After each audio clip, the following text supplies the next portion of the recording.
Crip, sorry, mate, we don't get to share that moment together. We've been at this for a long time, man. And from crisis meeting walks on a Sunday to beers, and we've been having this solid goal for a very, very long time, man. And I love you. I hope you get what you deserve in footy, and I hope you get what you're chasing. But I want to thank you for everything you've given me. It's been a hell of a journey. Hopefully the club can, if you win one, let me roll it out to you. That'd be nice. But yeah, mate, it's you're an amazing leader, amazing friend. You've guided me and helped me a hell of a lot over my time. So thank you very much.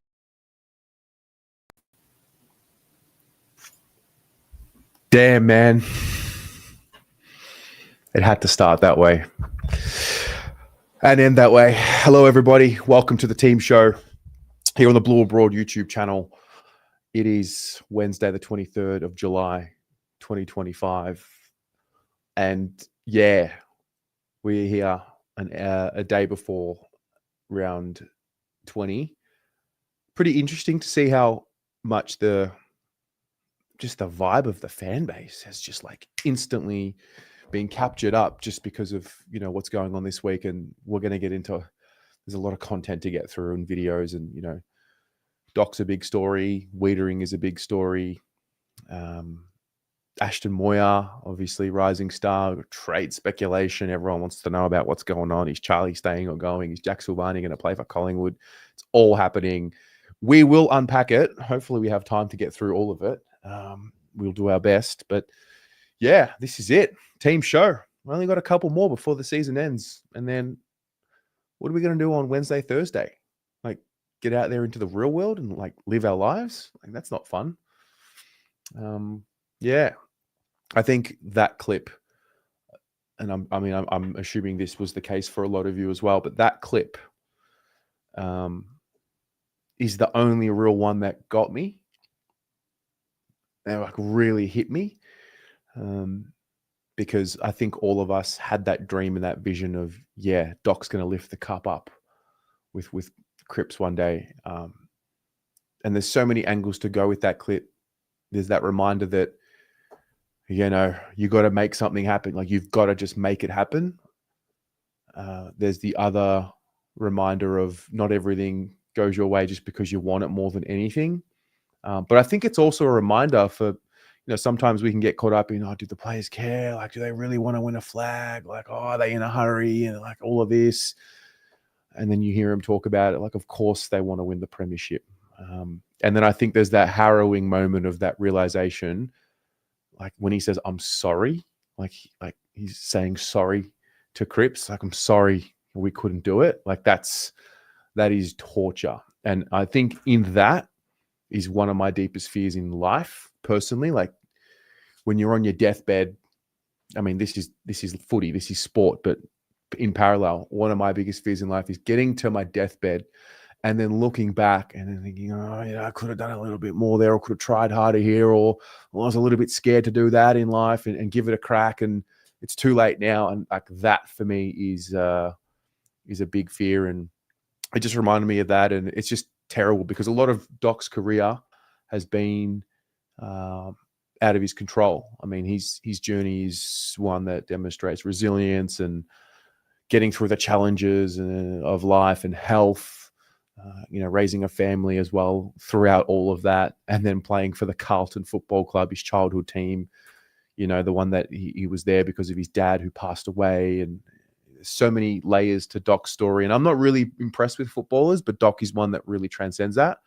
And it was getting a bit, from my perspective, it was just getting sad and awkward because like we're all frustrated, and some of it can spill over into the way we think and talk about players. I was like, I really didn't want that sentiment to be around Doc, because I felt that this would be his last season. It was just my opinion. And the last few weeks I was thinking, like, just announce it. Like, just, he deserves to go out on the high rather than, you know, on the low. And whether we win tomorrow or not, I don't know. But I think the sentiment around him is important. and I was actually doing some digging as well. We did we shaved the head for him 2021, and that came at a time where it was really tumultuous, and then through his hardship, all of a sudden footy was forgotten about. The disgusting way of 2021 and the failure on the field and the external review and all of that just got swept away because we were forced to remember the human beings behind the Guernsey. So yeah, it's been a really interesting couple of days. I'm sure we'll unpack it, but thanks for tuning in, everyone. Who's here? That's what I want to know. I haven't watched the press conference of Vossi. I was at the club earlier today. I'll share some positive energy around what happened today at the club. But who's here? Kate, John, I see you. Kane, I see Matt. Hello, Hyde. Hyde's got the early mail. Akers is in, you say. Interesting. I saw him there today. He was in the indoor training facility training. They had the captain's run today. So he was definitely there. Graciela Figueroa. Grace. Hello. Hola. Danielle. Jonathan Terlato. Shouted about the passing of Ozzy today. Yes, Ozzy Osbourne. Hello, Wayne. Hello, only Carlton. Hello, Christina Bombonati. Rocco Moro. B. See you. You're popping in. You've got uni class this evening. Fantastic. Thanks for being here. What are you studying, B? A Chills. Pedro. Oh, mate. Only Carl. You didn't need to see it again? No, you know what? I think we did. I think we need to be reminded of it. Yep. Damien. Hello, mate. Jake. Hello, Maz. Hello, Robert. It has been a tough week. Yeah, it has. It has. But I actually think it'll galvanize. I mean, in some ways, I believe it could galvanize the supporters who show up tomorrow, like just to get behind it again. It's Weitering's milestone game. It's Doc's last game. Who knows? I mean, it's a very tough team we're playing tomorrow night. But I mean, they seem like they've, it could be a boost for them. I think we know that Harry Mackay is going to play as well. I think I saw a clip there. Hello, Anth. Wayne, you reckon we'll hold our own? Pedro, you reckon we'll get smashed? We'll see. Andy, hello, mate. Back to reality. Rocco, yep. Fermi, how did I go today with Paul at the club? I'll show you. Check this out. So I actually met, where is he? Oh, check this out.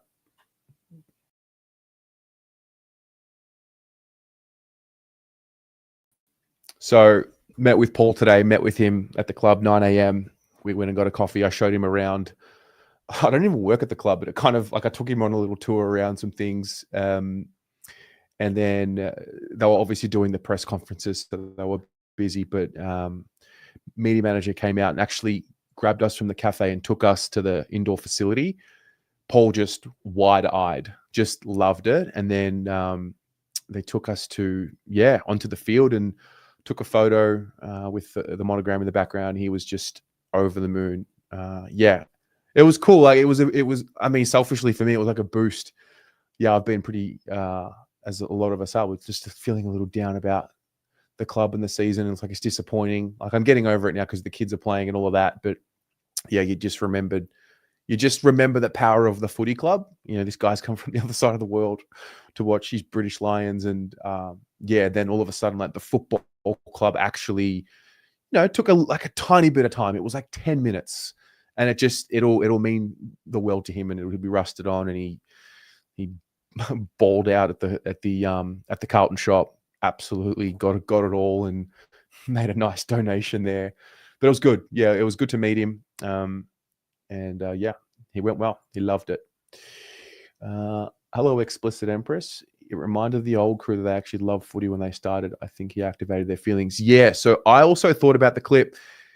The rest of them, Charlie, Harry, Cripps, Weitering, like in my mind, I was thinking, you guys have one more chance. Let this be the warning sign. Doc's gone. You're not going to win it with him. You're going to have one more chance at it. Whether it's whatever, like there'll be one more one more wave or cycle before they're retiring. And I think it was a bit of a warning sign, like, take your damn opportunity when you get it. And if you're lucky enough to get back to that prelim final like 2023, like, take it. So it's going to be interesting. Joel, let the fun and games begin. Hello, mate. Are you still in Japan, or are you back? The players will soon be crying for Cripps' retirement. Damn, man. They might be. Yeah. Every one that we go through is just another reminder of why the opportunity to get better is there. Hello, Chichio, Lucinda. Maz, you haven't watched the presser. We will watch the presser shortly. Malcolm, hello, mate. Miko, Craig, Brian, Anth, you're a Hawks fan. Interesting. Good luck this weekend. Yeah, mate. We'll see what happens. Smoking Man. Andy, Doc gave his mind, body, and soul to the club. Another legend that won't get the chance to play or win a flag. Yeah, he's what summarizes a player. Should not be judged for our club, but for the AFL. Yeah. Hello, CFC ahead. That is Cal. Hello, mate. Josh Holden.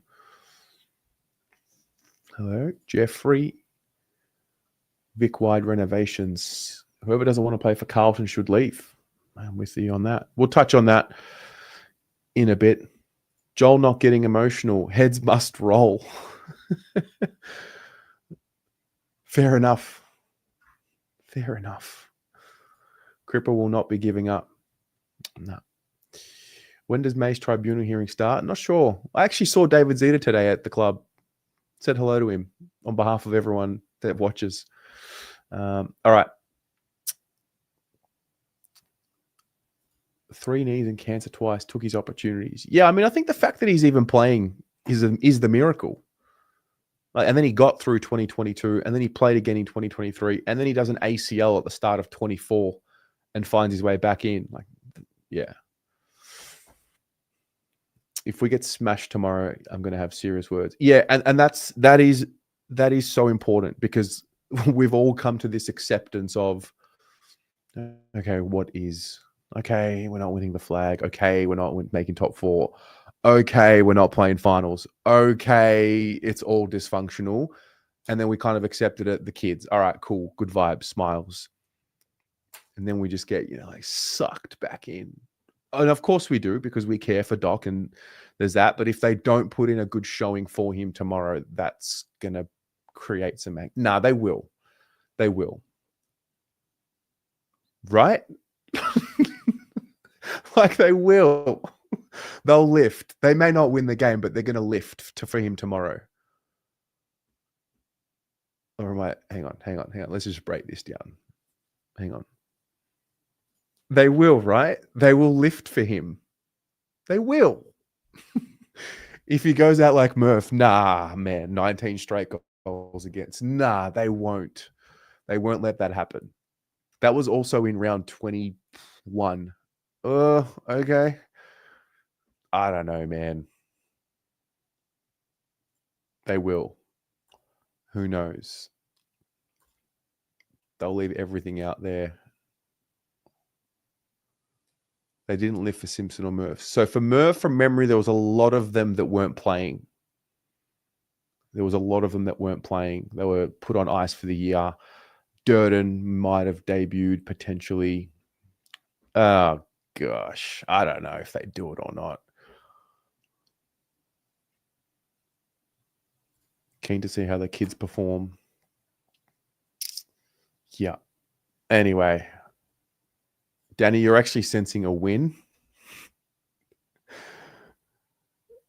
H12. Fair enough. Not a believer. Stop saying they can't. They can and they have before. Danny, I heard it here first. 11-point win. An 11-point win will have that place roaring tomorrow. Yeah. People turn on Charlie quick. Yeah. Okay, maybe we start here. No, we actually have to start with the presser, because Vossi kind of touched on it. Let's watch the presser. Let's do that. Let's watch the press conference. And then I want to touch on this Charlie stuff, because right now we need to brace ourselves. I think we are about to go through rumor mill central as Carlton supporters.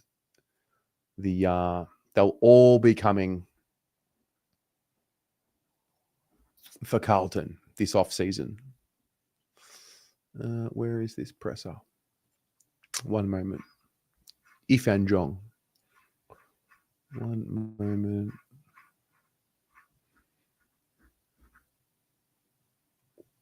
Where is he? Okay. Stand by. I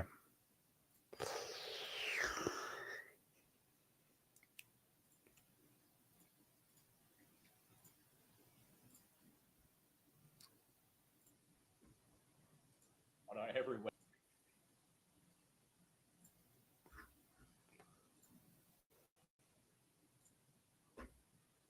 You're up for it, but there must be extra motivation this week to do it for Doc in the last game. He spoke really well today, didn't he? It's probably one of the better retirement speeches I think I've heard. Just sort of sharing, all being taken by his own journey, because I think sort of what we admire about his journey is it hasn't all gone seamless. There's he's had a lot of persistence and a lot of grit attached to it, a lot of disappointment. But he remained stubborn, resolute, confident all the way through it, and I think that's what we get taken by with his stories.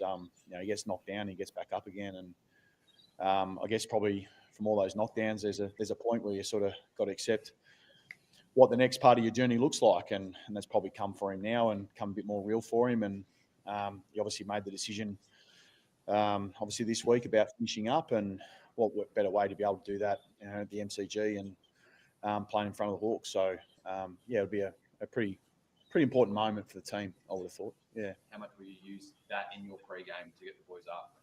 I think that part's been done.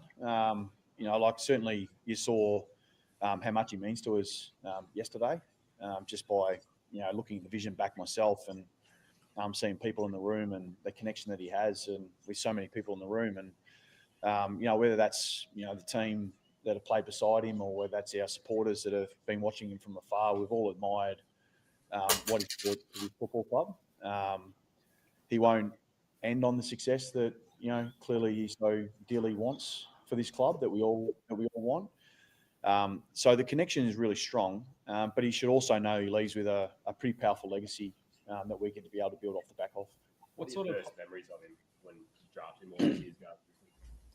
Yeah, I was when he was talking yesterday, I don't know why I had that moment where I was sitting there going, geez, I actually drafted you at Brisbane, and so coming in and seeing his play his first AFL game, and also see coaching playing his last. So pretty significant, and be able to sort of see what his journey was at the start, and then he talked about his father, in coming back to Carlton and then losing his dad. I think it was in the first 12 months that he was back. Was pretty significant, and then I guess reconnecting back with him, and almost the first days that I saw him, was in a park, and he was white and bald, and dealing with a really big life challenge, and telling me he's going to play round one, 3 months later, which I just thought was, which at the time I was more than happy to agree with, but silently I was saying, mate, you had no chance. But he did it. And, every single time that he set himself with that task, he's been able to do it. And, so there's some sort of resolve in there that, not many have. And he's been able to sort of dig deep a lot of times and be able to find something extra. And one of my more favourite memories will ever be about Doc will be, the round one, playing against Richmond, and, obviously the history of the club and being round one and being the first game, and, obviously his moment, and then being able to kick that goal. It sort of felt like one of the rare times a whole stadium comes as one, and it didn't really matter who you barracked for. It was actually just about that moment and about that person. And you don't get too many times in football in your career where you can experience that, but it sort of felt like that real powerful moment when he was able to kick that goal. And I sort of all think we're all standing up barracking at that time. It was pretty special. What sort of hole does he leave when he leaves the playing group inside the four walls here? Well, he's been a leader, and As he spoke about the other day, there's probably a few walks he didn't want to have. But sort of navigate to be able to get the club to where he wants it, which is, standing at the top again and having sustained success. And he's been part of that transformation that we are obviously creating here and in the most recent of times. And, I can only speak for the last 3 or 4 years that obviously I've been here, but, he's been a significant person. His counsel is always sought when, we're trying to do things and to get his thoughts on things. He's been a really important mentor to our leadership group, and just to bring a different perspective. He's a deep thinker about the game, Doc, and he's very passionate about this football club. So, we're hoping that clearly we go out tomorrow and we can do justice to that. And, I guess, as he said, he's sort of, it should be also about Weiter's 200th, and he stole a little bit of that limelight, I've got to say, but I'm sure Weiters is more than fine with that. He's also been, part of the exact same story and exact same journey. And so the fact that two mates can go out there and who are, really shaping what's happened, but more shaping what's going to look like for us moving forward is, one's finishing, but one still goes on. And, obviously we've got a game to play, but it's important to acknowledge those two men. There was a report last night that Charlie Curnow has expressed an openness to potentially moving into States as the Gold Coast. What's your response to that? Well, it's probably This is the question around Charlie Curnow. That's probably speculation for us. Carlton's Charlie's a Carlton man, and he'll stay a Carlton man. I'm not sure how much more emphatic I need to be on that. So I appreciate sort of these times of the year, and when you're not going so well, there'll always be some speculation on your players, but it probably ends there for us. Have you had to have conversations? Speculation for us, obviously. Interesting. I'm just going to pause that there. I want to play that again because that'll go into the next point. So there's a Tom Morris report that Charlie Curnow wants to go to the Gold Coast Suns. So who do you believe? Tom Morris, Michael Voss. I'm going to put a poll while we watch this again. We've got a game to play, but it's important to acknowledge those two men. There was a report last night that Charlie Curnow has expressed an openness to potentially moving into States as the Gold Coast. What's your response to that? Well, it's probably just that. That's probably speculation for us. Carlton's Charlie's a Carlton man, and he'll stay a Carlton man. I'm not sure how much more emphatic I need to be on that. So I appreciate sort of these times of the year, and when you're not going so well, there'll always be some speculation on your players, but it probably ends there for us. Have you had to have conversations with him? Have you been one of the people he's spoken with about that desire? No, because it's, again, speculation. So it's very hard to operate and have a conversation, even answer something on hearsay. Other than to say that, Charlie's a very important person to us, and he'll play out of his career here. He's a Carlton person, we'll stay one. Graham Wright's come in, and his official date's mid-August, and there's been a lot of talk of him leading the footy department and the changes that will come. Is he making calls on the future of the club in terms of the list, or are you involved in those conversations? Where's your role in that the next month before he sort of takes the reins officially as CEO? I'm not sure if you heard it's actually a great question. It's what is your role in the changes to the list moving forward? Yeah, I think sort of probably the way we operate as football clubs, we tend to have, a planned strategy about those things. We've got a list management committee, of which I'm one man in that, and so is Graham, as well as our list manager, as well as our football manager. We obviously plan to strategize that out from a long way out. And we put that together as a team. So that's the way we'll continue to do it, as we always have, as probably what most clubs would do in the AFL, to be fair. And that's continuing as normal, or is Graham taking more of a lead role in that? No, it's as normal. There's no change in the way we're operating. Maybe the names at the desk have changed because Brian moves out and Graham comes in. But in terms of how we go about our list management strategy and our build, everyone will have their input at the right time. How much change do you foresee there needing to be at the end of the season? It's a bit of speculation. I mean, we sort of start to think about that more at the end of the year. We've the club's been very strong on making sure that this is about our performance to the end of the year, and that's the way we're gonna approach it. There's no trying to predict about what happens next. It's about what we need to be able to do over the next 4 or 5 weeks, and we're all pretty locked in on that one. We collectively believe that that's the way to go, and that's what we're going to treat it like. Will Harry come straight in tomorrow night? Yeah, he will. So he's ready to go. He's available. So he'll play.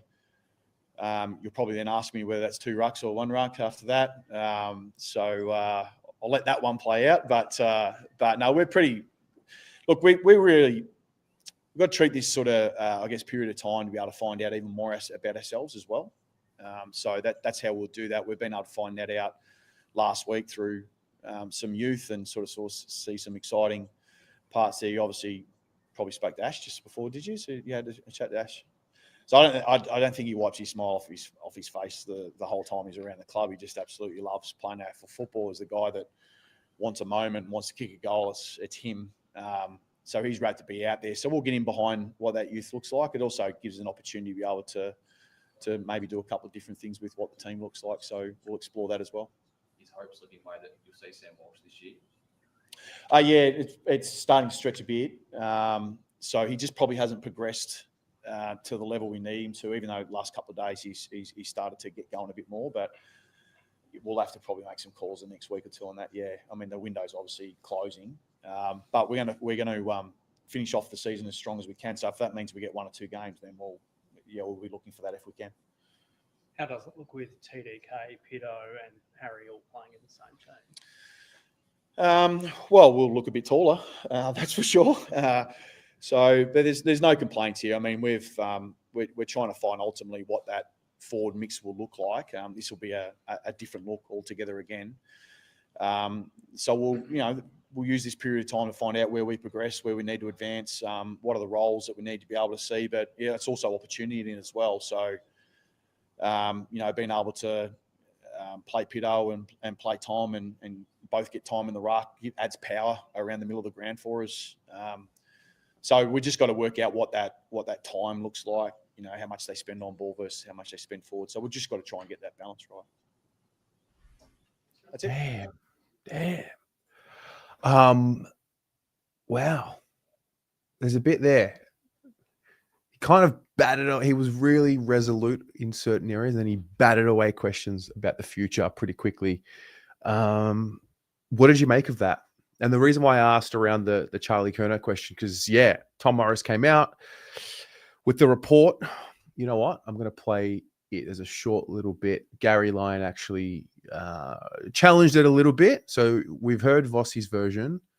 This is Tom Morris's version, and then we can unpack the discussion there. And what I might do is I might invite some of you on here, or anyone, not some of you, if anyone wants to add to this conversation.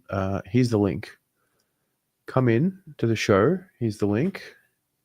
And share your thoughts. So this was the Tom Morris bit. Charlie Curnow has not once but twice, or at least twice, indicated to Carlton that he wants out.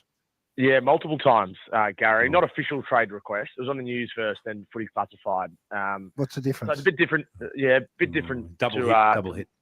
Yeah, double hit. Tim knows it. He's been in the game long enough. It's a bit different to an official trade request, and I don't think he would do so, Charlie, and unless he believed he could get out. And clearly that looks highly unlikely, if not impossible. But Carlton's been forced to shut it down, both to him directly, but also to his management via Graham Wright. And that must be cause for some concern for Carlton supporters, I reckon, that their 2-time Coleman medalist is at the very least looking at a move, and the very most quite keen on it. Okay, so let me just, because there's a lot of Carlton fans who are understandably upset and now querying whether he's fully in or fully out or where his mind's at. So when you say he hasn't officially requested, you've also said that he's indicated that he wants out and to play for the Gold Coast Suns. Or I haven't heard you directly, but you can tell us exactly what you said. Yeah, well, so an official trade request is when if Charlie Curnow walked into Brad Lloyd's office or Graham Wright's office and said, trade me at the end of the season. That hasn't happened. Right. And what has happened then? So conversations between Charlie Curnow and the club and senior officials, where he has suggested quite strongly that he would like to play for the Gold Coast Suns next year. Would there be a chance of that? Any thoughts on that? And it's been communicated back to him that don't even try. Is that semantics, though, Thomas? Are you dealing in semantics? You're saying he officially hasn't, but he has asked. No, this is how it happens, Gary, in clubland. The nuance is important. You don't always, like Christian Petrarca didn't officially request a trade last year, but he wanted out and told the club several times that was the case in conversations with them. So the semantics are actually important, and the nuance is actually very important when it comes to trades, especially for contracted players. Okay, so is that door shut now completely? Well, I don't think anything's ever completely shut, but if you speak to Carlton, as I have extensively, and other people around the situation, the Blues are pretty adamant that they won't be trading Charlie Curnow this year. Yeah. But we've heard that before, so who knows? It's just an this is what happens when you stink it up. This is just what happens. I don't know. What do you think? What do you think of the back and forth? The club have made it really clear Charlie's not being traded. He's off the table. Tom Morris has come out of nowhere, really, with this story. He was pretty hot on the Bontempelli to Collingwood, and that's been shut, and it just seems like maybe this is it. Or it could be true. Maybe Charlie wants to go to the Gold Coast Suns. I don't know. I'm pretty fluid with it personally. If he doesn't want to be here, doesn't have to be here. I think we are at this point where we just need people who desperately want to be at Carlton. So we'll see. Kate, just wait till the club says anything. Pretty much. Yeah, pretty much. You can see it on Gary Lyon's face, the amount of shit coming out of Tom Morris's mouth. Well, I liked the challenge back to Tom, because what is the difference? He doesn't want out, but he wants to go play for the Gold Coast Suns, but he's not requesting a trade. And then also you look at it. What can the Gold Coast Suns actually do to make this happen? Anyway, media beat up. Everyone allowed to write an article and cite Tom Morris. Yeah, can almost smell the shit dribbling out of his mouth. Just means Charlie doesn't want to play for Carlton, says Lucas. How would Tom Morris know anything of fact? Tom Morris is a malaka. Please excuse my language. Got to call it as I see it. I think if Charlie wanted to go, he's not. I don't trust journalists unless he verifies his source. Could be from his management, maybe. You can join the dots there. Tom Morris has a history. He was one of the only ones saying Dusty to the Suns. Eagles won't pick Harley. Got a track record. I think that was McClure. No? That said that the Eagles won't pick him.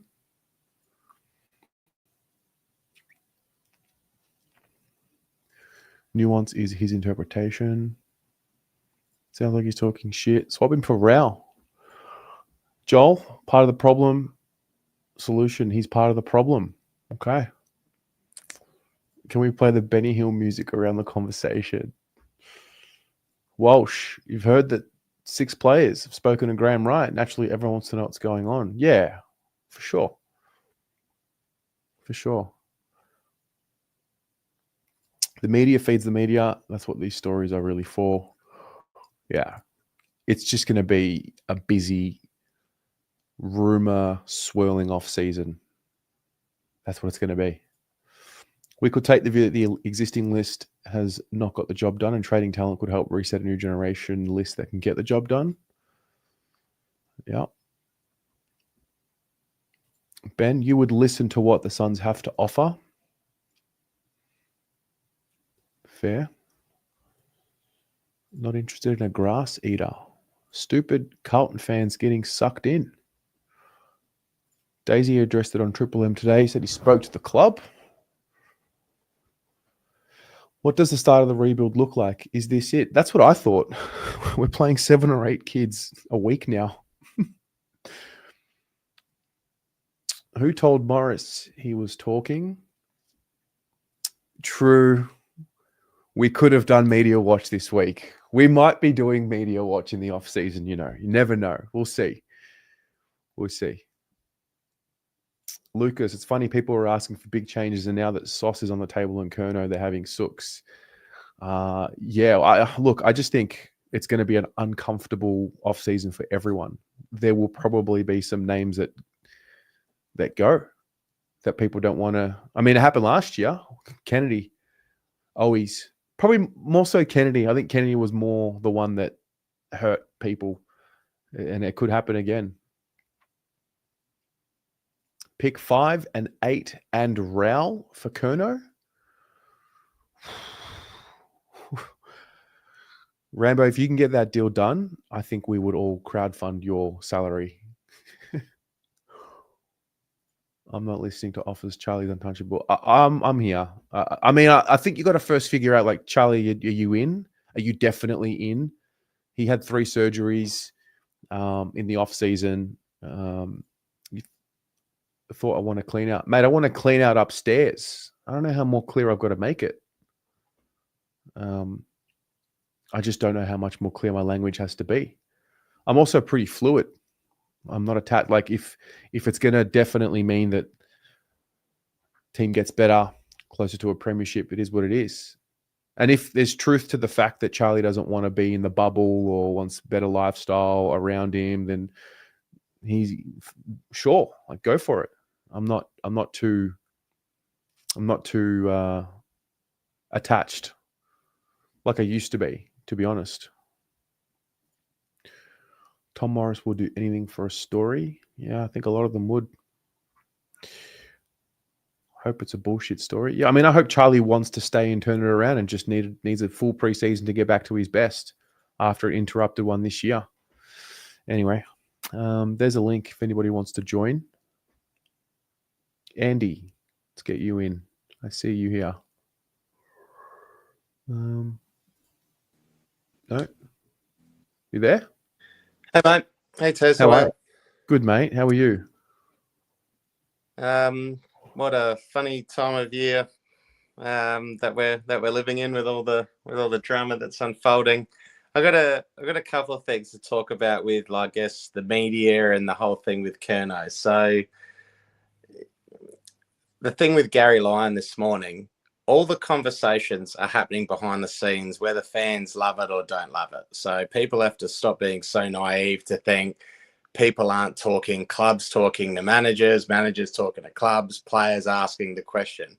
Now, they put it on Tom Morris, and whatever you say about Tom Morris, whatever, but, like, is it a genuine request to leave or isn't it?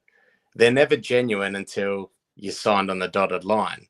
So clubs generally, from what I hear, talking to people in the industry, clubs will broker a deal with the manager, and the manager will go to the club, and then they'll keep their mouth shut, and then on trade day, away it goes. And then sometimes things happen where the clubs sort of backflip and make it hard, and that's when players don't move, even though realistically they've agreed behind the scenes. So I wouldn't. You look at Charlie Curnow, he's a bit of a different cat. He doesn't seem like he's aren't they Geelong boys, and they love the coast and love surfing, and like, he's got a footy head, watching every game and consuming it. Which, to be honest, I think he needs to be a bit like that, because I don't know if every time you're around the club or training, if you get it, like when you get a chance to be around, like, everyone wants a piece of Charlie all the time. And that gets tiresome, especially if you're not a live it, breathe it type of person. And I think he's like that. I don't want to say he's like a Danaher, but there's players that just want to go out, play football and be left alone. And he strikes me as a player that's like that. So when there's all this terrible things that's happening at a club, it gets deflating, and you just go, oh, I've had enough. Like, I still want to play. My body can still play, but do I have to be in the paper every 30 seconds and, everyone asking me if I'm going to request the trade? So I could see him asking that question. Now, I want to put something different on the table. If I can bypass all the other crap, if he did want to go, would it be the worst thing for us? And everyone's saying Rao. We don't need Rao. we've got a Cripps, we've got a Hewitt, we've got a bash and crash midfielders. You can get them all the live long day. So if I'm asking for someone, I'm going, give me a ball user, give me a Noah Anderson, and give me a Bodie Hewland, and give me someone that can use the ball. Like, and I'm not saying, yeah, but this is where I think we've got to use some sense here. Yeah, you're the Gold Coast Suns. Why the fuck would you trade any of those players for a 28-year-old Curnow? They wouldn't. Like, and that's Flanders. I've always been a Flanders kind of guy. Sure, in a little package. Sure. They've got, how many forwards have they got? They've got Ben King. They've got Jed Walter coming through. Yeah, Ben Long's playing well. Who else they got up there? They've got multiple forwards. They've got that other kid that's just started to emerge. I can't remember what his name is, but is it Ethan Reed maybe? Yeah. So like, to get another forward in, they'd have to lose something. So it doesn't make sense for any party to really like broker that deal. But it's just funny to talk about it. So like, I don't personally think he's going anywhere. I think because he's so marketable for the club and so many fans like ultimately love him. I think that would be an instant no. But it's just funny, like Harry Mackay has been put up by the media for trade, and he comes out and makes a statement, but Charlie Curnow haven't heard from him. And I know it's only been a day, but yeah, I just find that interesting. Do you think we're just gonna? Do you think this is just purely because we've had a bad year and this is just the way it goes? Yeah, I thought about it, right? Like, Charlie worked his ass off, or and he got himself the long-term extension. He had 2 years out of the game. Didn't even know if he was going to get back to playing footy, let alone playing anything close to his best or better than what he ever was. And you could tell the 2 years after he got back, like, he really, he was forced to learn the lesson of why he loves the game. This year, he had 3 surgeries in the preseason. So he was always going to be behind the 8 ball. And then the season has collapsed, and you can just sort of see it. He's not the only one. It looks to have just like gone into all of them. So this year's just been poor for everyone. He's got 4 more years left on a deal. I think at the end of the day, it's just time for that brutally honest conversation. Like, are you in or are you not? And if you're not, no worries. Like, can you deal with the lifestyle here in the Melbourne bubble? Yep. No. If it's yes, cool. If it's no, then yeah, you have the conversation. I think that's where we're at now. I think the big thing for the club, if Graham Wright's going to do anything, it's for Carlton to start playing hardball, not just with external people, but with internal people. And I agree with you, Terry. It's kind of like, if you're on the fence and you're not part of getting this club back to where it needs to be, then that's a major problem. And being such an iconic person, and he's now a leader at our club. He leads the forward line, and I've said it before, he's not a leader to me. He wants to go out and enjoy his game. He's not you stand here, I'll go there, you get that. You can see when they're kicking the ball over his head, he's like, mate, he needs to be going to those midfielders, grabbing them by the thing. Mate, you keep putting it 2 meters over me, put it in front of me. You kick it to me at training, do it here. So he's not that type of player or person, I don't think. So yeah, there needs to be some hard conversations. And ultimately, none of us know if he's requested a trade. It's all speculation. We're not in the rooms. We're not talking to the players. Who knows what's going on? So again, it could be just a media beat up because they need a story. There's 1,000 AFL shows, so they've got to put some content. They've got to put some content in. So we're an easy target. Bontempelli didn't sign with Collingwood like it was reported that he was going to. So on to the next name. Yeah, for sure. So just another thing, I made some comments about Doc. It was really, really hard to see the footage of him announcing his retirement. And I watched the highlights package that they put on the club, and you forget how good he was like when he was younger. Like he was what we actually need now, like a run and carry halfbacker. And then I'm going through the history of like our last decade. We've had some great halfbackers like Cade Simpson, Nick Newman, Sam Docherty. They've all been that run and gun, like real excitement machine, brave, courageous, running into the back of packs. And, you know, like obviously he's had his issues this year and not wanting to go back with the flight, which I don't blame him, but it's just really sad to sort of see him go without some sort of success. And, you know, at the end of the thing the other day when he announced it to the players, and no doubt he probably had his private convos with Cripps, just that you know that them two would have spoken to each other in depth. Like, how do we get this club back to where it needs to be? What can we do to get a flag? And the fact that he hasn't got it, I just think there's so many unfair things that happen in AFL, and him. And I think Cripps is going to be another one. Like, they deserve a flag. So many players out there have got one, you know, and who am I to say they don't deserve it? But they don't, you know, like they've had to go through so much shit, and he retires now and he hasn't got one. And I just think if ever there's a player that deserves the silverware, it's Sam Docherty. So it's been a legend, and yeah, I just wish him all the best. Hopefully he has a good career outside the game. Yep.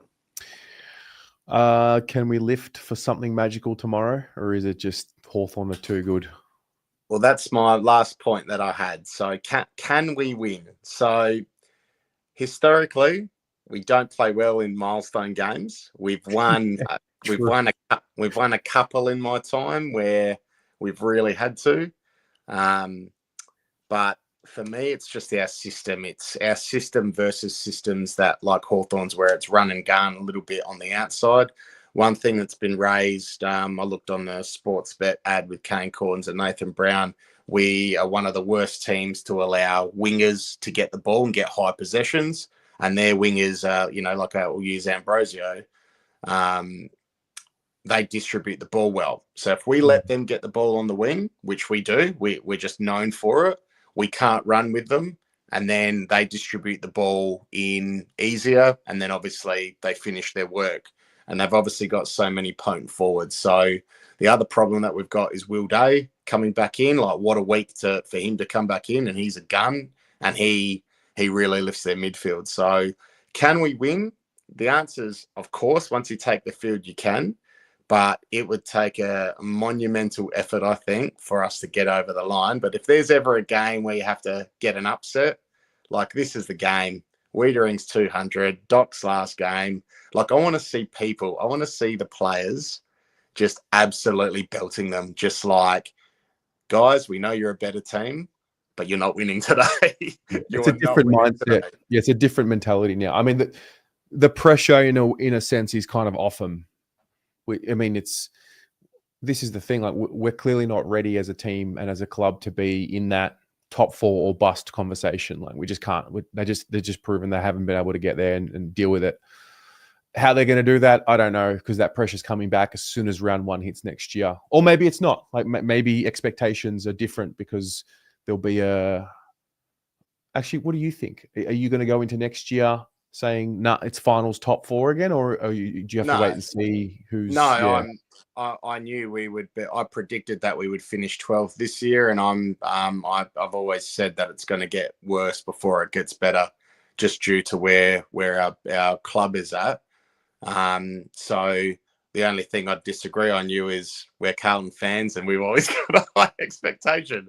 The expectation isn't going to go away regardless. Like, let's say they got rid of all their high profile players. The expectation is still there because of the time taken to get to another flag. So I don't think there's going to be much rest from the fan base if they, go, we're rebuilding the club, for instance. I think the expectation's still going to be there, and there's going to be less patience because of, where we should be to where we are. So, yeah. I don't think that next year's going to be any easier. Hey, time makes fools of us all. So who knows? But let's see how we go. I'm looking forward to a bit of fire, at least, hopefully for a couple of quarters. That's sort of my prediction. We'll challenge for a couple of quarters, and they'll use one quarter and just blow us away, and then we'll get the scoreboard to something respectable, and then it'll be chair Docherty off and Hawthorn will,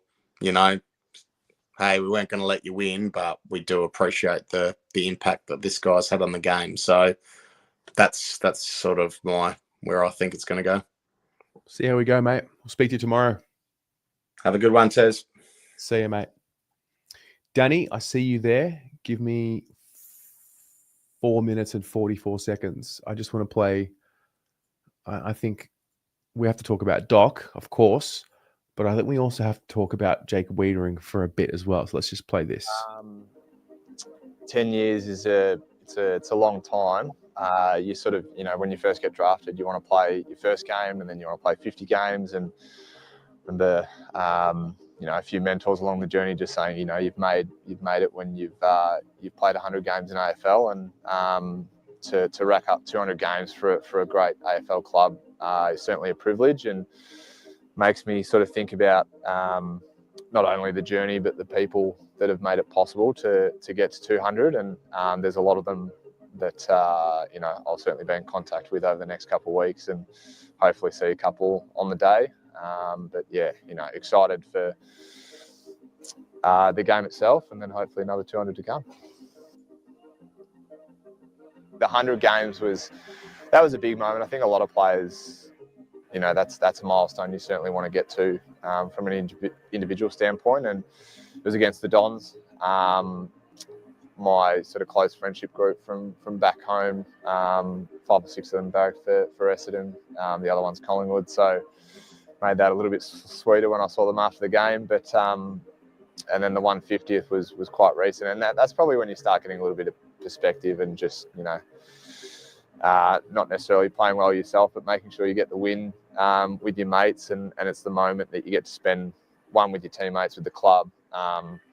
The moment in the rooms after the game when you get to see those people that have meant so much and done so much for you over your career is really cool. And can't wait to do it against hopefully a very good side in Hawthorn, prime time and on the G. Yeah, I was very serious, couldn't smile or laugh. Yeah, it was a funny time back then. Carlton was, it was a different club, different environment, somewhat of a, different culture. It was 10 years ago now, got grey hairs coming through. So, I've sort of just mentioned it. Like you start to think back about the players you played with, the coaches that have coached you, and then the journey that I've had through with, being drafted with Harry, Charlie, Sauce, and David Cunningham. It's really good to, look back on and enjoy the journey. But as I sort of mentioned, just getting those wins and hopefully enjoying it with the team against the Hawks would be, a good moment. More of an action-based leader for mine, making sure that I do my job and keep my backyard clean, and hopefully others follow, and just being that reliable and, I guess, respected figure at the club that, you can lean on in hard times. Probably something that I'm still working on and still learning, but that investment in others is a critical piece of, I guess, the identity and the culture that, Cripper and the leaders want to leave behind. You want to leave the place, in a better state than what you found it. And I guess for me, somewhat fortunate. I was, we were at the bottom of the heap when sort of my draft crew came through, and right now we've got some really good young guys that are showing a lot of promise, and they've got incredible energy, incredible drive to be really good players. And I love this club. I was drafted here. I want to be a one-club player. I've seen what the ultimate success and the ultimate goal is to win a premiership for this club, and it has been far too long. And this year's been a challenging year. That's just the obvious. The last 3 years have been incredible in our development, and obviously double-digit wins and some finals experience, and that'll all pay dividends, I think, in the future for what's to come. We're an incredibly driven and coachable group that will want to fix the wrongs of 2025 and hopefully bring some success to the club in the future. And I want to be a part of that, and I will be a part of that for the next 6 years if they have me. There's a few, milestones in that, then I'll certainly take them. What would you say to young Jacob who was dreaming of playing in the AFL? What would you say to him now? So probably a long-winded answer, but, I'd probably say make sure you have some perspective and gratitude and understand how lucky you are to do what you do. And, you know, really invest time in others and the people that invest in you, you know, return that in kind. Yeah, right. Danny. Right on cue. How are you, Terry? What'd you make of that, mate? We've been talking about So Doc, Charlie, and we've forgotten about Weitering. He's playing 200 games. Yeah, it's funny how Doc also mentioned in his speech as well yesterday that kind of just seeing the spotlight kind of felt right that I did that at the same time. Announced retirement of myself while it was his 200 game, but it's it just kind of just you just time passes by so quickly, Terry, that we just fail to realize that it was actually Doc's last year. Like even though we know we kind of knew that the writing was on the wall. And we also discussed it at length when it came to for team shows or even rating shows that Docherty has to go. Some of the habits are ingrained now with the trauma of the past or whatever there was, but you can't deny it. Like the servant of the club that Doc has been. Yesterday, just watching Crippa tear up like that, like that was just different for me because I've never seen Crippa upset like that. Like we've gone through really like dark losses, coach changes, the Teague era as well, like. And yeah, it was really powerful. I think a lot of my other friends from Collingwood and Essendon, when they saw the clip and stuff, and they were like, you know what, just for one day, I just want to say, like, I hope you guys win against Hawthorn, just for Doc. So it's powerful, and I hope that it transcends into our performance tomorrow because we've tried everything else, Terry. Like, we've tried to say, like, and I know it's like, one of those blip years, I always call it now, just try to protect myself against that feeling that we're not that good. I'm pretty sure that it's just a blip, I would say, but just seeing that what it means for us to have players like Doc and leaders like the Weitering, and also have the same realization that it, as you said in the beginning of the show, that they have to wake up because they have to take the moment, seize the moment, because nothing else is going to wait for them. The changes are coming in. When changes are coming, so are rumors, mate. So it became that cycle, didn't it? It was, make sure you win one for Simo, and then it was, don't let Cruiser Cruiser got injured and then sort of retired a bit early, but don't let Murph, he's coming towards the end, but like surely we can, we're close. Don't let him retire without getting there again, and then it's almost, it's sort of happening again, like Doc. Like Doc came in I reckon he 13. came at the end of 2013. Yeah. And then he, became the All-Australian, and then everything he went through is like, Doc will be, we've got that picture of Doc lifting up the cup with Cripps, and there goes another one. It might, could be Cripps next. It could be, after Cripps, it'll be, Weitering, Mackay, Curnow. These are the next ones in the next 5, 6, 7 years, maybe. I don't know how long they've got. Like, who knows how long anyone's got. Yeah, very true.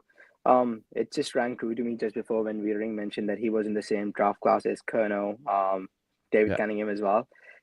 David Cunningham, he just left last year, I think it was, and it feels like he was there forever, and he since left, and you just realize that, my God, it's been a long, however many years it's been, 7, 8 years. So I just feel like, Terry, just being in the clown land already with stupid rumors just flying everywhere just fucking pisses me off. Nothing pisses me off more than just hearing rumors about J-Sauce and stuff. And I heard someone say that in the chat that, we wanted change. We wanted big changes that it came to Righty. So why are we surprised? Well, if sources are to be trusted, or if you actually see and read what you actually is on Twitter, Graham Wright actually denied Charlie or said that we don't want to trade him. So it actually came right from Righty's office. So there's that, because I understand that some decisions have to be made, and I think, Terry, we spoke about this before, that some of the team members, at least one of those big or leadership group of our main players need to leave. But at the same time, I don't think it's going to be Weitering or like J-Sauce or Curnow, as a matter of fact, or Crippa, because that's the spine that you work around. Yeah. I think I agree. Well, I'm also pretty ready for any shock, if I'm honest. Don't know. This whole Graham Wright story is the one that we're almost building up as him. He's just going to chop everything or everyone. I don't know if he'll make too many changes to list. I think he'll make more changes to department than what he will. That's just my guess. De Koning, where are we now? Are we more resigned to the fact that he's not going to be there than what he is? Yeah. So, Terry, I want to ask you one question actually, just quickly. You Yeah. know how there was it was in the news, I think a couple of weeks ago when I think it was fully classified that De Koning had a meeting with Riley and he was like, "Oh well, what are the plans for the future of the club and what do we have planned and stuff?" Like, do you think Riley being Riley or whatever we've heard of him, like an agent of change, he would have said, "Mate, F off, like you are asking for $1 million being a ruckman. So my first point of change is going to be that we don't want you here." But from whatever sources, well, you can only take it with a grain of salt. But if Riley wanted him there, would you actually want $1 million ruckman, seeing what we've seen from Pitto and TDK in playing at the same time in the same team? What do you think? Well, like what do I think? My opinion, I think I'm done giving players premiership player contracts when they haven't won a premiership. So getting paid 1 million, 1.1, 1.2 a year when they haven't actually, really played in a way consistently to, help the team be successful. I think we've got to try and stop doing that. Personally, could be wrong. I think Cripps is the exception because he's clearly performed for such a long time at the level. I think. Do you think maybe we get a little bit scared of a player leaving, and so we give them a little bit more? Because like all these guys, they got their big long-term deals, and we all were saying, just wait, 27, 28. That's when key forwards and rucks are in their prime. That's the sweet spot, and we're here. They've had a bad year, and it's like, all right, cash in. And then are we going to do the same thing when Cody Walker and Jagger Smith are 27? Is this what's happening? I think it just depends on the makeup of your squad as well, Terry. Like I understand, like not getting attached to names and stuff, but if the makeup of our squad is such that I know Lewis Young probably is on whatever peanuts or whatever he is, but he does play as a second ruckman. We've seen him swing forward, swing back, and we also know that Harry actually plays his best when he actually has access to the ball, even if that means having center bounce and attendances and playing as a ruck and having some ruck minutes there. So he can actually then have that, that output that he get from him when he does that. So one of those questions that's the question, Terry. Like, is TDK a full-time forward? Can you play him forward? I think the answer mostly, apart from the 2023 run, I would say no. Is he a midfielder, extra midfielder? Yes. Do we actually get that output from him day in, day out? When you see Jackson, what he does for Fremantle, I would say no. So those are the sort of questions and the squad makeup that you have that I understand. We drafted him. He's in the peak of his powers right now, but that's just the cruel world that we live in, Terry. Like, if his value is $1.8 million and you can get a good compo for him, then truth be told, so be it. I won't despise him for taking that extra money. Anyone would, I would say, unless, they have different aspirations. But if we actually benefit from the deal, then see at TDK. Like, don't really care, to be honest. Fair. Yeah, I'm not attached so much to the individuals anymore. Yeah. It's good, mate. See what happens tomorrow. But I'm thinking, man, like I haven't seen this kind of vibe around the club for some time, I guess. Like just Doc's retirement, Jacob's 200 game, and I know we suck at milestone games. We saw that last year as well when Kripa played his 200 against the Rockies. But I'm hoping there's some, because Terry, if we don't show effort, and I know you got asked that in the beginning of the show, that if we don't show effort tomorrow, then what are we even doing, man? Like, come on, we have to stand for something. It'll turn because I think what we've been given is this injection now. Like, it's Doc's last game, so you honor him and you remember why you love him. It's been really awkward at times this year because it's pretty clear he's just not the player that he once was. But there's always context. You know why he's not, and you know what's happened. And so for a lot of the year, it's like, we need to look past him, and he's just not what he once was. And so it was just getting kind of too much, a bit awkward. I can't imagine what it was like for him. Like he knows, but he's also a competitor, and he wants to just keep fighting it out.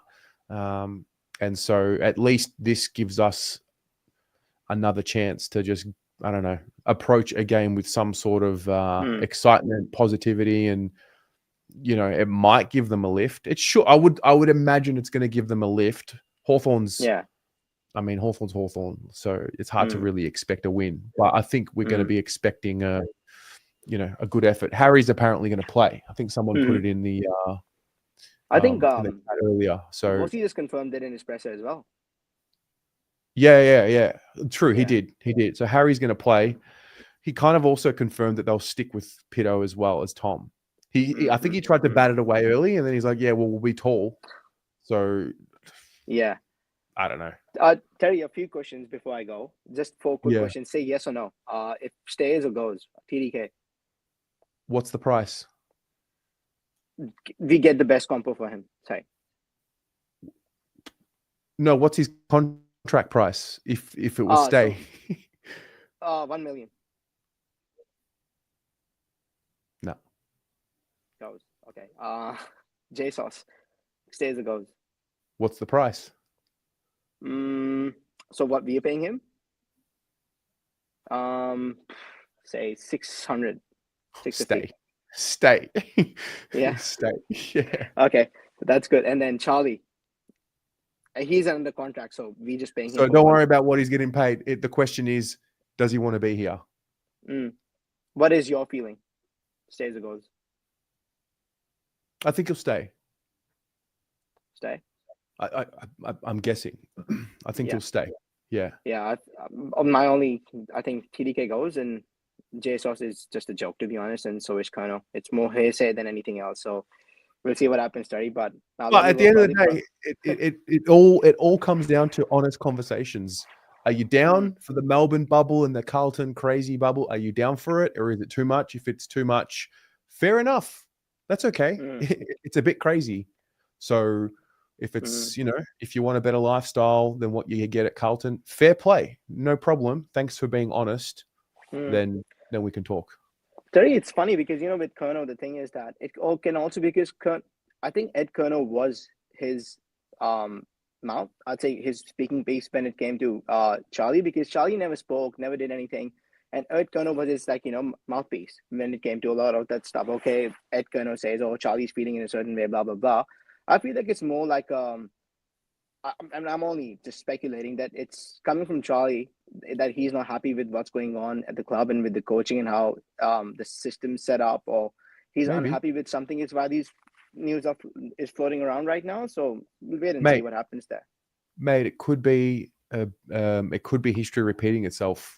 I think this sort of thing happened a bit with Vossi at the Lions. And I reckon Sam Docherty was caught up in that a little bit.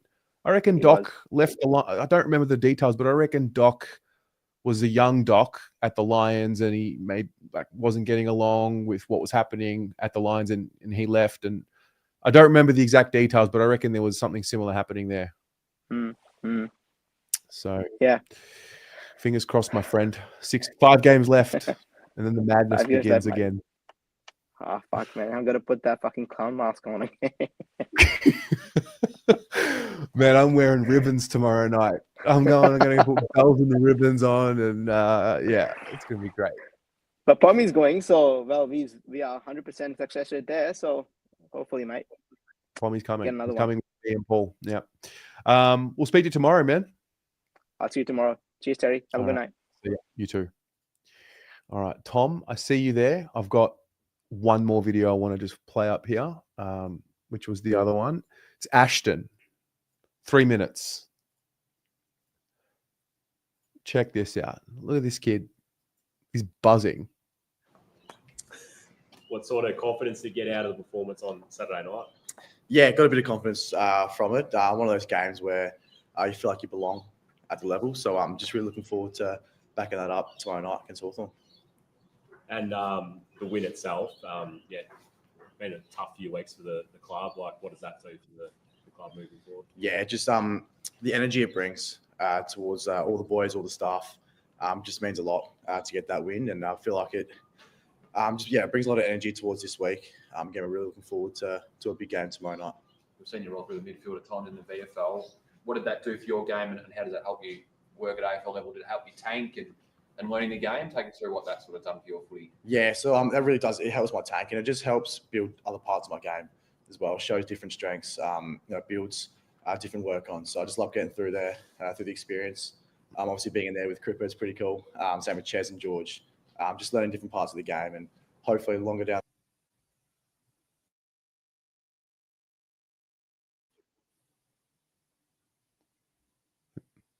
the road, be able to become a midfielder one day would be nice. But yeah, just learning their craft and building my tank. So midfield or forward, is that where you see yourself? More midfield in time? Yeah, in time.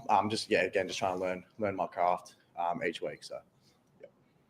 What was yesterday like, just with Docherty telling the guys that he's calling time? Yeah, it was pretty emotional. Obviously day. But yeah, he's a great person, great footballer. And so I've known him for only 2 years. He's had a big impact on myself and all the younger boys as well. So pretty emotional day, but so stoked to be running out with him tomorrow night. What sort of motivation is there to get the win for him tomorrow night in his last game? Yeah, it's gonna be a good one. I reckon all the boys will be up and about. One last time for Doc. Obviously, Weiter's got his big milestone as well, 200. So the boys will be up and about for it. Just take us through your left and right kicking. How does that all play out, and what's the mindset when you're out in the field, and which side you go to? Yeah, well, from a goal kicking point of view, it'll just depend on what side of the ground I'm on. If I'm on the right side, I'll kick on my left foot. If I'm on the left side, I'll kick on my right foot. Just something I've been doing my whole life. My mum and dad grew up doing taekwondo, so they were able to do both sides. They've been drilling it into me since I was younger, and now it's just become pretty much second nature. It feels pretty natural, so yeah, it works at the moment. You remember it from a young age, always kicking on both and learning both? Yeah, always doing both sides, everything I do. So I feel like it's kind of helped at the moment. You doing that yourself, taekwondo, as a kid? Oh, I was no good. No, I was no good at all. So mum and dad, they owned their own taekwondo center. I did it for maybe a week, and they said call it quits. So it was no good. So, but yeah. Perfect. Very good. Thank you very much. How good was that? Have you ever seen someone say, "How good was that?" after a presser? Frankie, is there any way we can get Angels played before the game? It's not our home game, but it'd be a perfect song to unite the whole club for Doc. Mate, we're still playing Freddie Mercury at home games, so I doubt it. Anyway, what do you think of Ashton? I'm going to bring Tom in. Tom? I was just laughing at the Freddie Mercury line. Just nothing gets me more hype for a game than that going over again. Anyway, I think Ashton, he's just got something about him that we haven't had for a long time, and it's just, I don't know if it's the what is it that he has. Yeah, what is it? I'm with you. I don't know what it is. It's like charisma, but it's not. But he doesn't even buy into the confidence either. Like, he's just so nonchalant about it that it makes his confidence elevate. Like, even just his celebration just last week, and then they ask him about it, and he's like, I don't know, I just did it. Like, he just knows that he's got something that he can give, I think, for the club. And I think we're going to find out as he gets older and gets a bit bigger and of what he can really do. Like, the fact that he can just, if I'm on the left side, I'll kick on my right. Like, we can't even. Mate, you there? Okay. I think I was with you where you were going. Just call back in, Tom, if you have the link. Yeah. What did you guys think? Gavin, I'm with you here. It's the no fear. I think that's what it is. He's a breath of fresh air, which has been desperately needed. You should never underestimate the nativity of youth. They're not broken. They haven't been hurt. They love the game. Tom, you there? Yeah, I'm here. I don't know. Just dropped out. All right. Go ahead.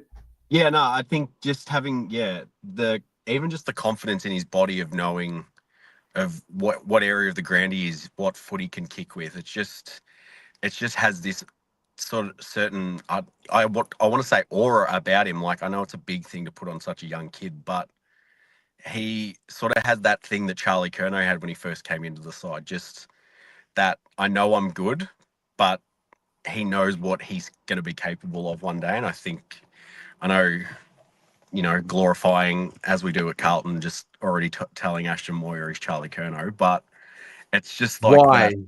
Wait, why do we do that? Let's nip it. We right glazing there. stars. Why? Yeah, Why do we do it? I don't know. But in fairness, Collingwood supporters do it with Dacos. They do it with Pendlebury. Like, all footy teams do it with the players that they think they're really good, but other teams have the success to back it up. I think that's the Do they? difference. Like, I just knew it would happen. Yeah. 4 goals last week. I think I might have been saying it on the fan cams or the ratings. Like, you just know Tuesday will roll around. Yeah. Ashton's having a coffee with Cooter Feedies, and lo and behold, Wednesday morning, Cooter and Ashton have a photo reshared straight away. Straight away.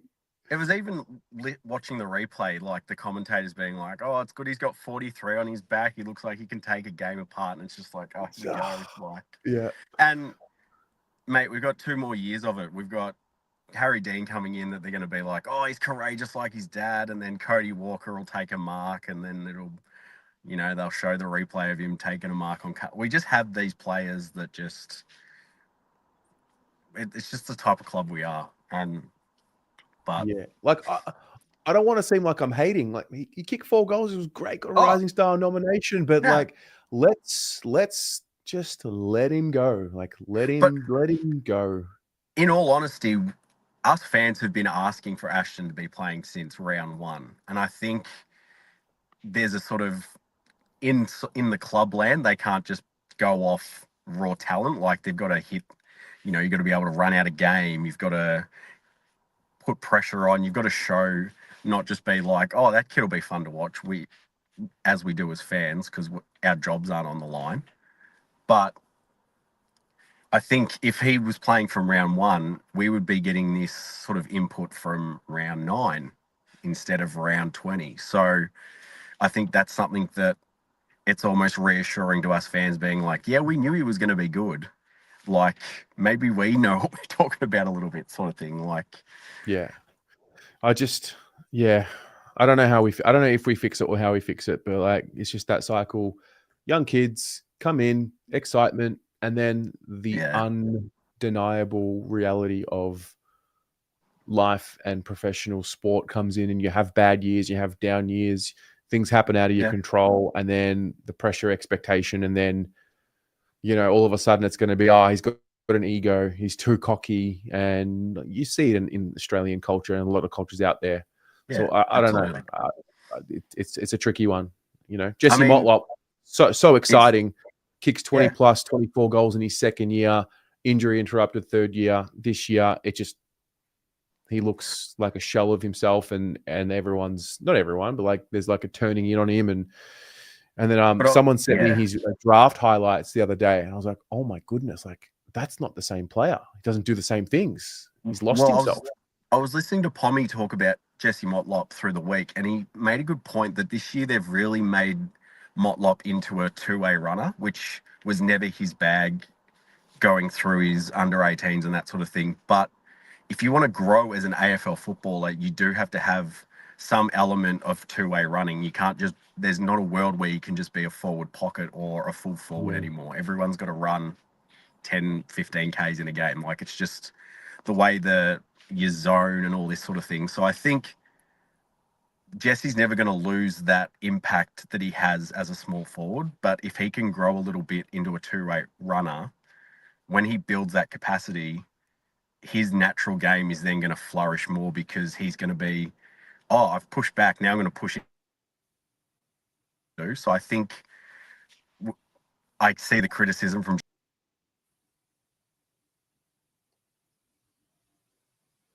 You there? What's going on here?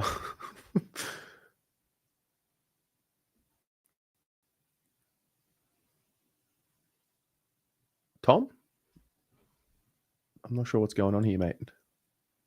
But the teams are about to come out, so we'll get you back in when the teams are in. Is a minute. Wait, don't teams get announced on Channel 7? Isn't that what happens?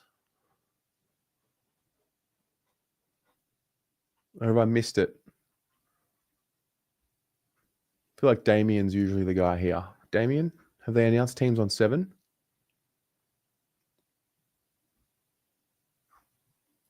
Anyway, Tom, you're welcome to join in again. There were no teams on 7. Okay. No announcement. All right.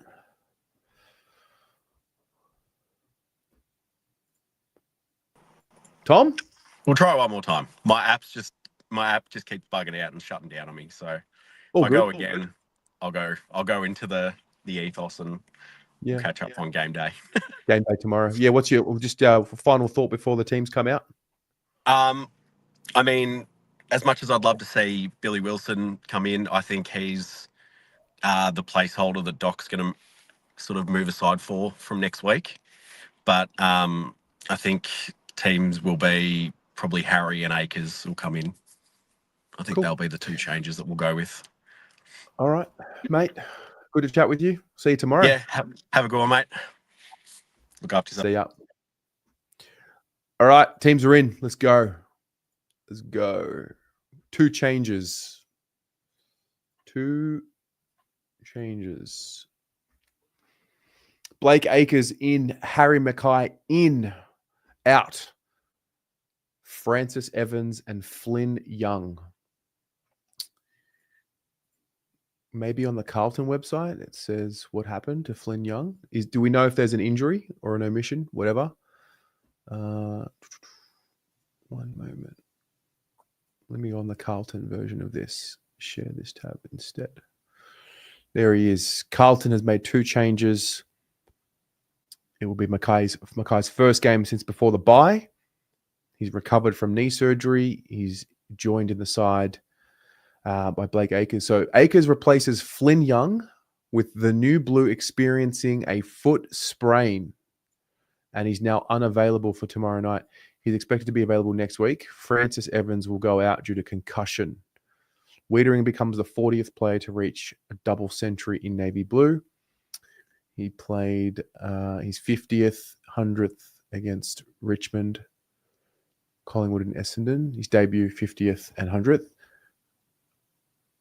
And the sides will play off the David Parkin medals. All right. This is the team. Cowan, Weitering, Nick Haynes, Sam Docherty, Harry O'Farrell, Oliver Hollands, with Blake Acres, Patrick Cripps, Matt Carroll named on the wing there. Lockie Fogarty, Charlie Curnow, Corey Durden, with Will White, Harry Mackay, Ashton Moyer in that forward line. Looks a lot more short up there with Harry. Followers, DeConing, Hewitt, Chera, interchange bench, Sard. When's the last time Sard was named on the bench? Has Adam Sard ever been named on the bench?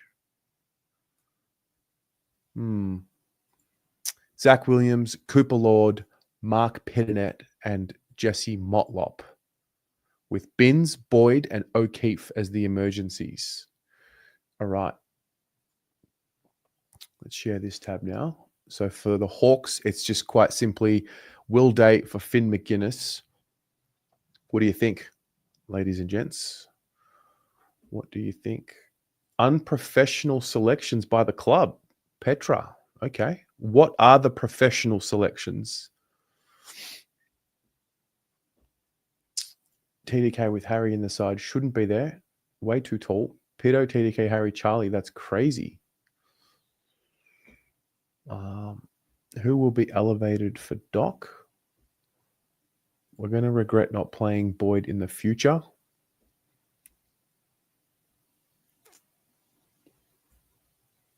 What's Voss's problem with Boyd? Yeah, right. Yep, Craig, Flynn Young, sprained foot. He is injured. Billy Wilson come in and take the Doc role. Adam Sardi's gone end of year. Is that confirmed? We were talking about that a few weeks ago. I think LS was mentioning that here. Is Chol not in? Good call. No, he's not.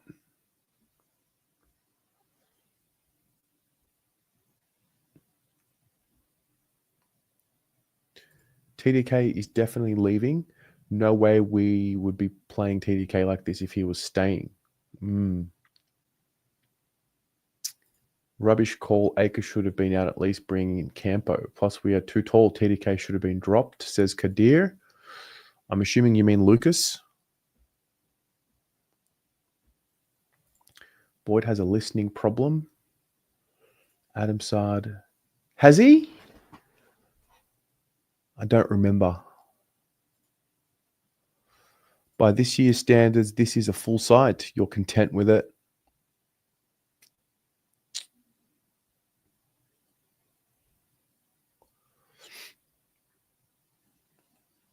Lucas, who are you, bro? Who are you? That's what I want to know. I want to know who you are. I think I know who you are, but I want you to be brave enough to tell me who you are and tell us who you are. That's where I'm at. You're funny. 7 has forgotten the teams. Indeed. Indeed.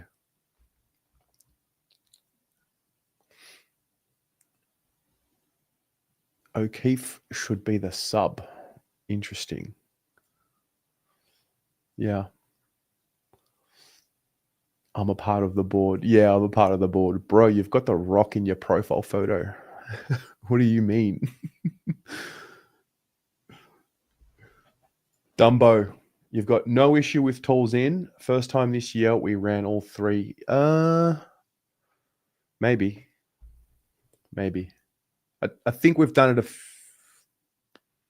I think we've done it again once before.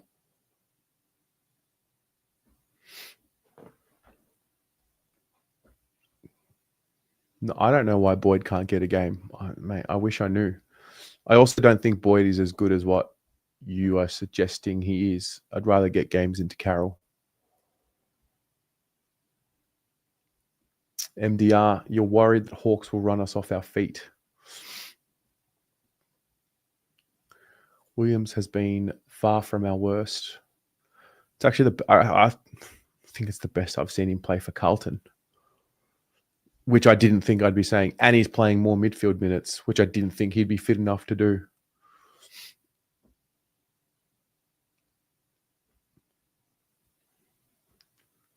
Why can't Boyd the best kick in the AFL? Where's this come from?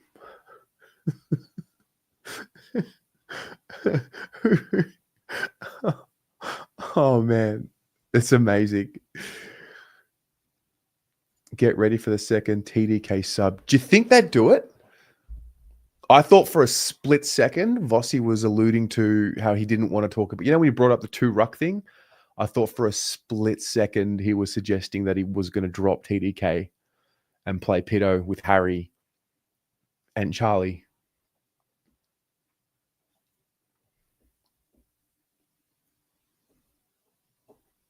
Won't see Boyd unless he's the absolute last resort. Yeah. Frankie, you're just happy we're not wearing collars? Yeah, that was 12 months ago. Good evening, Jim. You don't care who plays as long as we play with passion. Absolutely. Absolutely. No, I don't hate Boyd. I like Boyd. I just think we're investing time into kids behind the ball.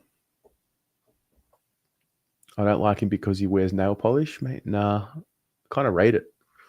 Kind of rate that he wears nail polish. No chance TDK gets 100 games. Think all days are straight in, but manage minutes. Fair.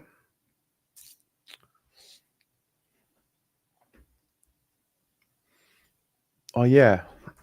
This was something I had to ask as well. I'm going to put a poll.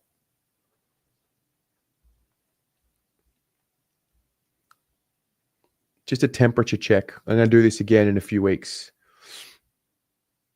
Do you believe, the question is, do you believe that Sauce will leave? That Sauce will stay at Carlton?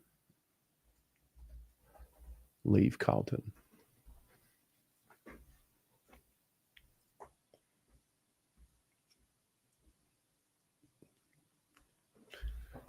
What do you all believe around the Jack Silvani rumors? The Collingwood fan channels have gone all in on it. They all said that Jack Silvani only played in the AFL because of his surname, and now they think he's the second coming of Nathan Murphy.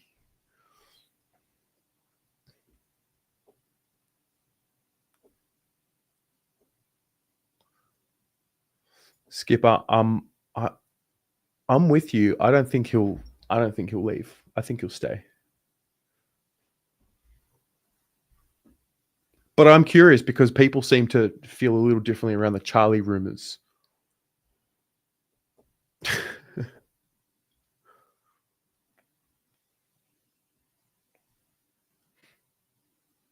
The club is unwell. Our foes are poking us. They are. Yeah, we are weakened. We are divided and weakened at the moment. Totally agree.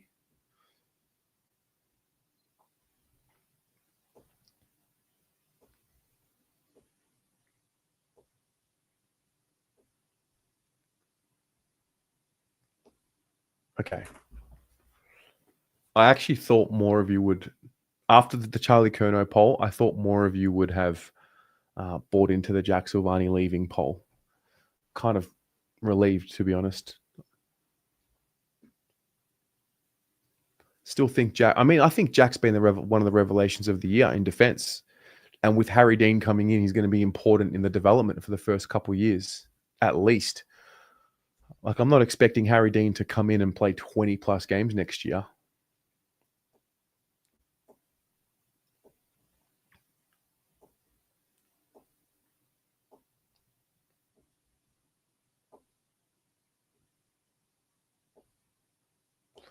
Anyway, that's interesting.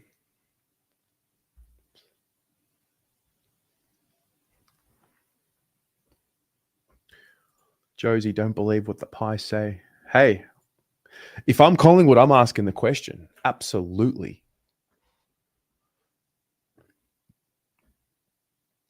Anyway, I've got another video to play, right? It was, not sure how many of you watched this. It was a speech by Scottie Scheffler, who world #1 golfer, who spoke about fulfillment and winning and rising the ranks and being world #1. And I reckon I actually thought there was something in this. I'm going to play it. It goes for about 5 minutes, and then I want to get some of your thoughts on this, about your perspective on winning and what it means. This is coming from the world's best golfer at the moment. Hire somebody else to be the best player in the world, because what's the point? This is not a fulfilling life. It's fulfilling from the sense of accomplishment, but it's not fulfilling from a sense of like the deepest, places of your heart. There's a lot of people that make it to what they thought was going to fulfill them in life, and then you get there and all of a sudden you get to #1 in the world, and then they're like, what's the point? And I really do believe that, because what is the point? You're like, why do I want to win this tournament so bad? That's something that I wrestle with on a daily basis. It's like showing up at the Masters every year. It's like, why do I want to win this golf tournament so badly? Why do I want to win the Open Championship so badly? I don't know. Because if I win, it's going to be awesome for about 2 minutes. And then we're going to get to the next week, and it's going to be like, hey, you won 2 majors this year. How important is it for you to win the FedEx Cup playoffs? And it's just like, we're back here again, So we really do. We work so hard for such little moments. And, I'm kind of a sicko. I love putting in the work. I love being able to practice. I love getting out to live out my dreams. But at the end of the day, sometimes I just don't understand the point, because I don't know if I'm making any sense or not, but am I not? It's just one of those deals. I love the challenge. I love being able to play this game for a living. It's one of the greatest joys of my life, but does it fill the deepest, wants and desires of my heart? Absolutely not. That's why I talk about families being my priority, because it really is. I'm blessed to be able to come out here and play golf, but if my golf ever started affecting my home life, or it ever affected the relationship I have with my wife or with my son, that's going to be the last day that I play out here for a living. This is not the be all end all. This is not the most important thing in my life. And that's why I wrestle with, why is this so important to me? Because, I would much rather be a great father than I would be a great golfer. That at the end of the day, that's what's more important to me. Yeah. I mean, I could not care any less about being the favorite or not being the favorite. We all start even par, and tournament starts on Thursday. That's pretty much all that matters. And in terms of links golf, I love the style of golf. I think it's a ton of fun. I think you have to be creative. But ultimately it's not, and I'm only going to be doing this for a finite amount of time. And so what works best for me is just to stay present, continue to put in the work, which I would argue is probably the most fun part for me. I love being able to practice, and that's what I enjoy doing. And, just trying to get the most out of myself each day. Well, yeah, I think the rankings are, being number one in the world is a great accomplishment. I think as a golfer, I think as a professional, to be ranked as the best in the world, I think is a huge career accomplishment. I don't think that it should be taken lightly, but you don't become number one in the world by thinking about rankings. You don't stay number one in the world thinking about rankings. Each tournament is its own challenge. And, it's funny. It's like, look at this week, for example. What's the best case scenario is I win this golf tournament, and then I'm going to show up in Memphis, and it's like, okay, listen, you won 2 majors this year. What are you going to do this week? That's the question you're going to get asked. And if I come in second this week, or if I finish dead last, it's no matter what happens, we're always on to the next week. And so that's one of the beautiful things about golf. And it's also one of the frustrating things, because you can have such great accomplishments, but the show goes on, and that's just how it is. It's great to win tournaments. It's a lot of fun. Sometimes the feeling only lasts about 2 minutes, it seems like, when you're celebrating, and then it's like, okay, now you got to go do all this other stuff, and which is great. But, sometimes the feeling of winning only lasts a few seconds, and, it's pretty exciting and fun, but it just doesn't last that long. Yeah, I think having the ability to rank all the golfers in the world is really important. I think when you have guys always playing a different schedule. I thought that was a really interesting conversation, press conference, and I wanted to just open it up. Like, why would I have played that? Like, what is there to learn from something like that, from someone who is the best in the world at what they do?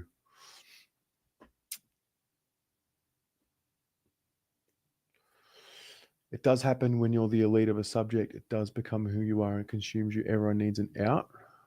Okay. It's never about the sport. It's about being a competitor. It's not about the view from the top of the mountain. The beauty and the nourishment comes from the climb.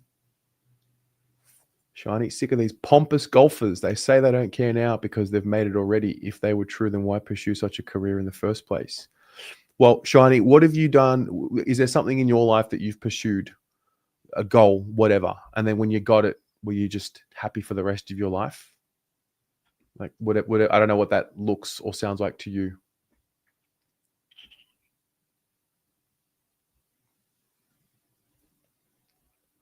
It's all about the money for the golfers. Interesting. The world continues outside the sport. Okay. Perspective.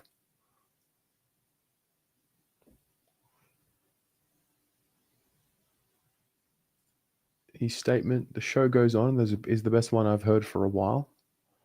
Yeah. Being a father is the greatest joy in life. What? Being a father and raising a family is better than the Carlton Football Club winning a premiership? Blasphemy, mate. I love that for you. I just want to see my favorite team happy and winning before they get too old for it to happen.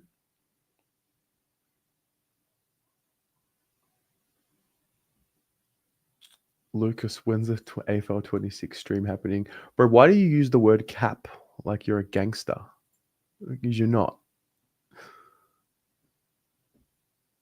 We always value the next thing. Sometimes it's best to appreciate what you have. I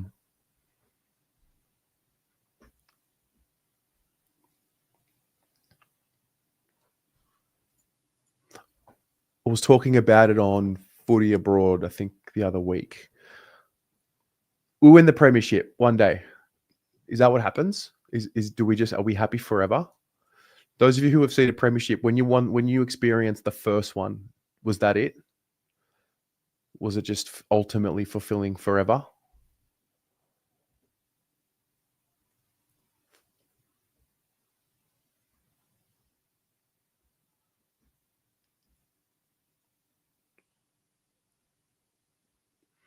Shiny, you can make such lovable public statements when you get success, but you've only done that because you succeeded.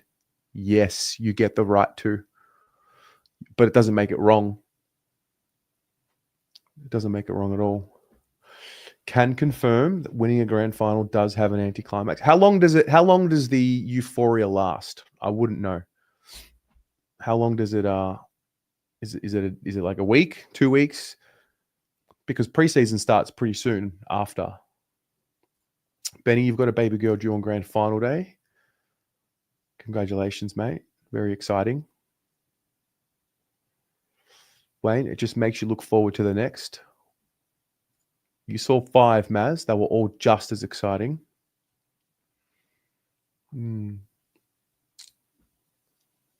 Lucas, I dodged the question about AFL 26. Like Michael Voss. Nah. I'm just not answering it. Hello, Connor. I'm going to wrap up shortly, mate. But tomorrow, game day, midday, will be on. It's not about randomly winning one. It's about becoming the kind of team that wins one. Okay. Petra, no, you wanted more flags. Okay. About a week? Really? Is that all? This whole journey is just to be happy for a week?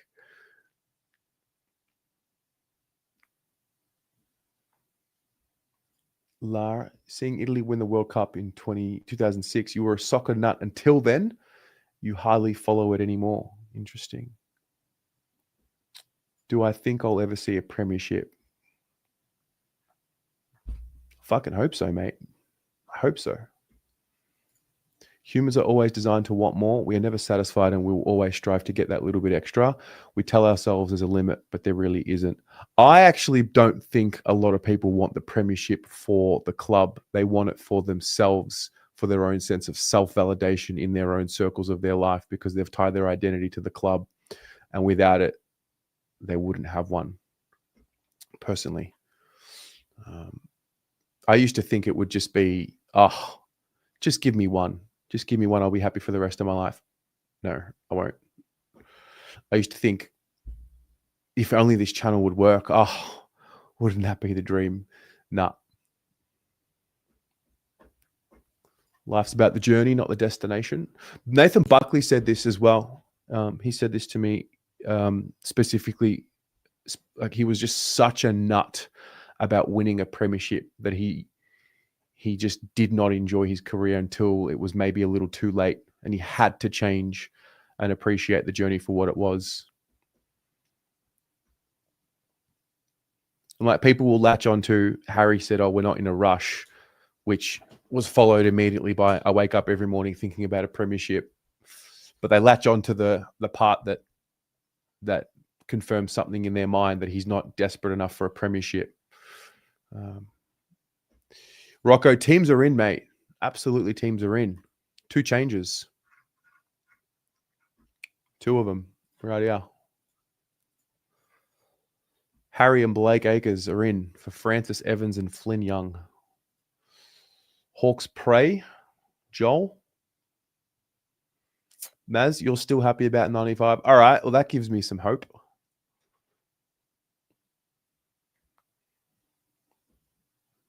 John, you want the club to win?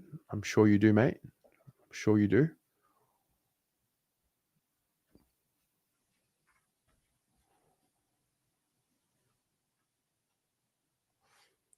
Kadir, as long as Collingwood doesn't get to 17 before us, that pain won't leave for years. Sometimes I think that's what might need to happen, so we can stop thinking about 16 flags. Shiny Blue, you play sport for the dream of executing the winning goal and the fame that goes with it. Yeah, you play sport to win, no doubt about it. But you can't win without the process of getting there and the work that gets put in.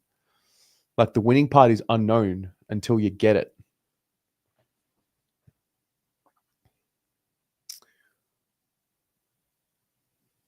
If you appreciate the win in a grand final, it will last you a lifetime.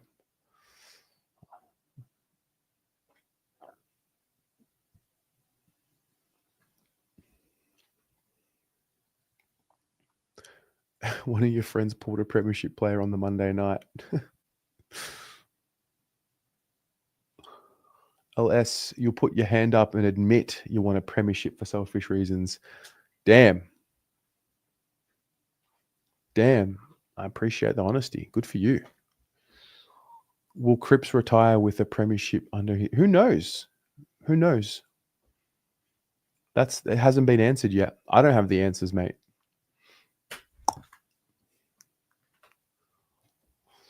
Prepare for Collingwood 17.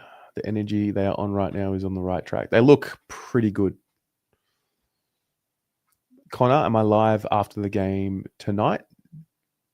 No. The game's tomorrow.